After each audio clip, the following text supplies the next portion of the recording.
آپ نے اللہ کی مخلوق فقراء، مساکین، بیوہ خواتین اور محتاجوں پر جس طرح خرچ فرمایا ہے اس کی مثال نہیں، بلکہ آپ ہی وہ واحد ہستی ہیں جن کی زبان پر کسی سائل کے جواب میں لا یعنی نہیں کبھی نہیں آیا۔ حضرت صفوان بن امیہ رضی اللہ تعالیٰ عنہ نے اسلام لانے سے پہلے غزوہ حنین کے موقع پر آپ سے بکریوں کا سوال کیا، جن سے دو پہاڑوں کے درمیان جنگل بھرا ہوا تھا۔ آپ صلی اللہ علیہ وسلم نے وہ سب ان کو دے دی۔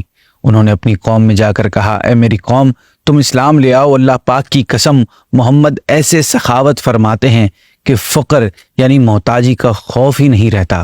مزید فرماتے ہیں کہ رسول اللہ حنین کے دن مجھے مال عطا فرمانے لگے، حالانکہ میں اس وقت سب سے زیادہ آپ سے نفرت کرتا تھا، پس پھر آپ مجھے عطا فرماتے رہے یہاں تک کہ میری نظر میں آپ محبوب ترین ہو گئے۔ ناظرین، غزوہ حنین کی اگر ہم بات کریں تو غزوہ حنین ہی میں آپ نے اتنی زیادہ سخاوت فرمائی جس کا اندازہ نہیں لگایا جا سکتا۔ آپ نے بہت سو کو 100 اونٹ تک عطا فرمائے۔ امام احمد رضا خان یوم حنین یعنی جنگ حنین کی سخاوت کے بارے میں فرماتے ہیں کہ نبی پاک کی صرف اس دن کی سخاوت سخی بادشاہوں کی عمر بھر کی سخاوت اور بخشش سے زیادہ تھی۔ جنگل بکریوں وغیرہ سے بھرے ہوئے ہیں اور حضور عطا فرما رہے ہیں، مانگنے والے ہجوم میں چلے آ رہے ہیں اور حضور پیچھے ہٹتے جا رہے ہیں، یہاں تک کہ جب سب مال تقسیم ہو گیا تو ایک اعرابی یعنی عرب کے دیہات میں رہنے والا نے آپ کی چادر مبارک بدن اقدس سے کھینچ لی، جس سے کندھے اور کمر پر اس کا نشان بن گیا۔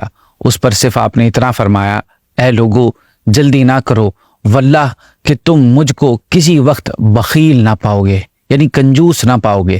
کبھی تو ایسا بھی ہوا کہ اپنے بدن مبارک پر پہنا ہوا کپڑا بھی آپ نے عطا فرما دیا، جیسا کہ حضرت سہل بن سعد رضی اللہ تعالیٰ عنہ بیان کرتے ہیں کہ ایک عورت ایک چادر لے کر آئی آپ کے پاس۔ اس نے عرض کی، یا رسول اللہ، یہ چادر میں نے اپنے ہاتھ سے بنائی ہے، میں آپ کے پہننے کے لیے لائی ہوں۔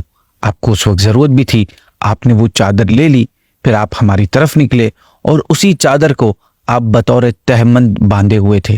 ایک صحابی نے دیکھ کر عرض کی، حضور کو کتنی اچھی چادر ہے یا رسول اللہ، مہربانی فرما کر یہ مجھے عطا فرما دیجئے۔ آپ نے فرمایا جی۔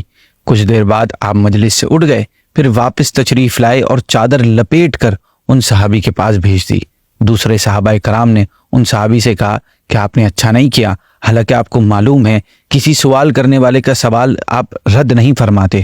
وہ صحابی کہنے لگے، اللہ کی قسم میں نے صرف اس لیے سوال کیا کہ جس دن میں مر جاؤں یہ چادر بطور تبرک میرا کفن ہو۔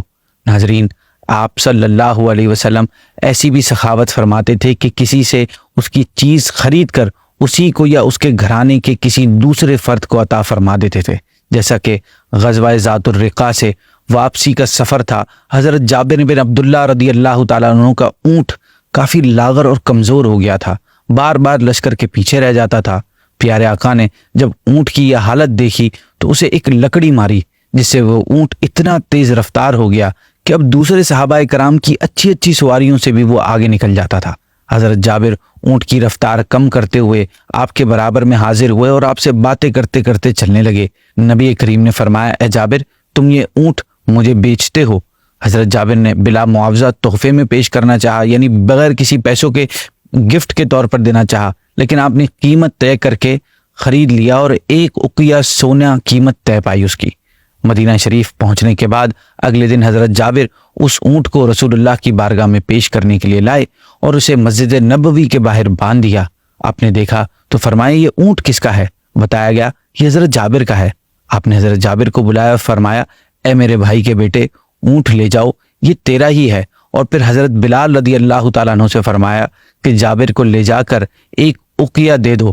حضرت بلال نے انہیں اونٹ کی قیمت میں 1 اقیہ اور کچھ زیادہ مال دے دیا۔ حضرت جابر فرماتے ہیں کہ اللہ کی قسم جب تک وہ میرے پاس رہا میرا مال بڑھتا ہی رہا۔ امام احمد رضا خان فرماتے ہیں کہ واہ کیا جود و کرم ہے شہ بطحا تیرا، نہیں سنتا ہی نہیں مانگنے والا تیرا۔ اور حضور کے ہاتھوں کی عطائیں اور فیض و برکات صرف آپ کی ظاہری زندگی تک محدود نہیں تھیں، بلکہ یہاں میں آپ کو آقا صلی اللہ علیہ وسلم کے ہاتھوں کے حوالے سے ایک واقعہ سناتا ہوں، جس میں ان کی برکات آپ کی دنیاوی ظاہری پردہ فرمانے کے بعد بھی ظاہر ہوئیں۔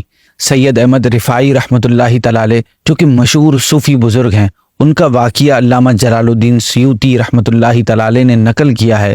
لکھتے ہیں کہ سید احمد رفاعی رحمۃ اللہ تعالی علیہ جب 555 ہجری میں حج سے فارغ ہو کر زیارت کے لیے مدینہ منورہ حاضر ہوئے اور قبر اطہر کے سامنے کھڑے ہوئے اور انہوں نے روضہ رسول پر 2 عربی شعر پڑھے جن کا ترجمہ کچھ یوں بنتا ہے کہ دوری کی حالت میں اپنی روح کو خدمت رسول صلی اللہ علیہ وسلم میں بھیجا کرتا تھا، وہ میرے نائب بن کر آستانہ مبارک چومتی تھی، اب جسموں کی حاضری کی باری آئی ہے، اپنا دست مبارک عطا کیجیے تاکہ میرے ہونٹ اس کو چومیں۔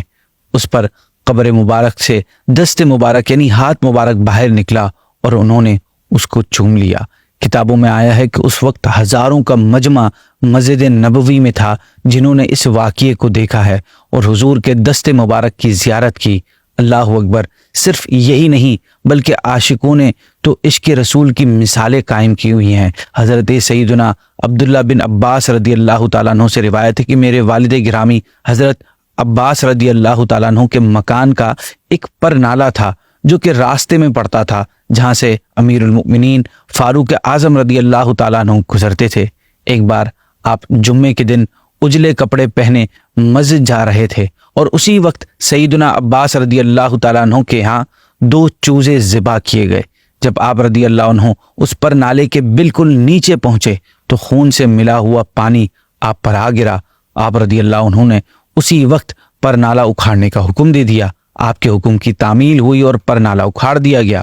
پھر جب آپ واپس آئے، کپڑے تبدیل کیے اور نماز جمعہ پڑھائی، حضرت عباس آپ کے پاس آئے اور عرض کی، اللہ عز و جل کی قسم، حضور یہ پر نالہ اس جگہ خود خاتم المرسلین صلی اللہ علیہ وسلم نے اپنے ہاتھوں سے لگایا تھا۔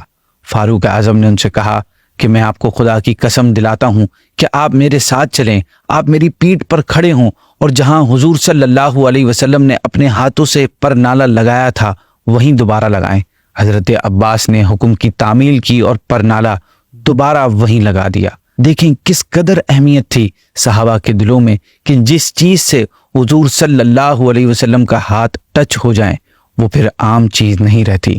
ناظرین، رب کائنات کی تخلیق کا حسن حضور کے ہر باڈی پارٹ سے چھلکتا تھا۔ ان تمام باتوں سے یہ واضح ہو جاتا ہے کہ اللہ پاک نے آپ کو ہر لحاظ سے دنیا کا سب سے خوبصورت اور سب سے یونیک یعنی منفرد پیدا فرمایا تھا۔ اسی کے ساتھ آج کی ایپیسوڈ کو اینڈ کرتے ہیں۔ نیکسٹ ایپیسوڈ میں ہم انشاءاللہ حضور صلی اللہ علیہ وسلم کی انگلیوں مبارک پر بات کریں گے۔ آپ کو اگر ایپیسوڈ پسند آ رہی ہے تو اسے اپنے دوستوں کے ساتھ اپنے گروپس میں اسے شیئر کیجیے۔ جزاک اللہ۔ السلام علیکم۔